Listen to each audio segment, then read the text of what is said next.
ఓ ప్రభాత సమయాన ప్రభవించిన ఓ మిత్రమా.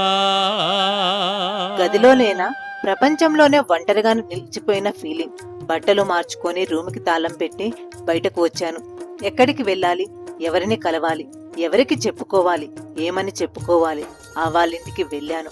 అప్పటికి వాళ్ళింటికి నేను రాకపోకలు మానేసి చాలా రోజులైంది. నన్ను చూసి చాలా ఆశ్చర్యపోయారు. అందరూ నన్నేవో అడుగుతూనే ఉన్నారు. నేను చెప్తూనే ఉన్నాను.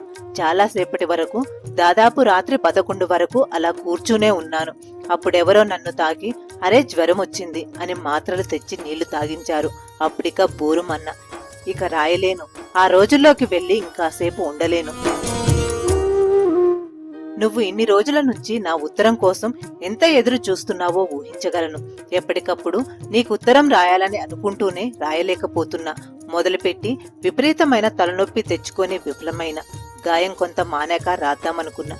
కాని అంత త్వరగా మానే గాయమా ఇది? ఉత్తరం రాయాలంటే తన గురించి రాయాలి. తన గురించి రాయాలంటే మనసొప్పడం లేదు. అయినా తన గురించి ఏం రాయాలి? రాసే శక్తి నాకుందా? తన పరిచయం కలిగి ఉండటం ఒక అద్భుతం విషయం అంటే అతిశయోక్తి కానే కాదు.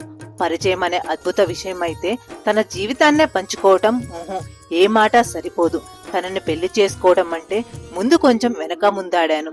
అంత పెద్ద నాయకుణ్ణి పక్కన నన్ను నేను ఊహించుకోవడానికే జంకాను. కాని తను నా జీవితంలోకి అడుగుపెట్టినా అతి త్వరలోనే ఆ భయాలన్నీ పటాపంచలయ్యాయి. తను ఏ విషయంలోనూ నాకంటే అదుకుడు అనిపించలేదు. చిన్నప్పటి నుంచి నాతో పాటు ఆడి పాడిన పక్కింటి అబ్బాయిలా ఉండేవాడు.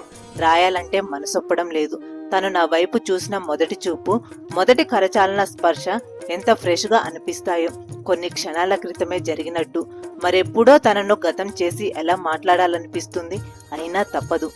ఎన్ని అసాధారణాలు మనకు సాధారణాలు కావాలి, చేసుకోవాలో కదా. ఇప్పటికీ నమ్మ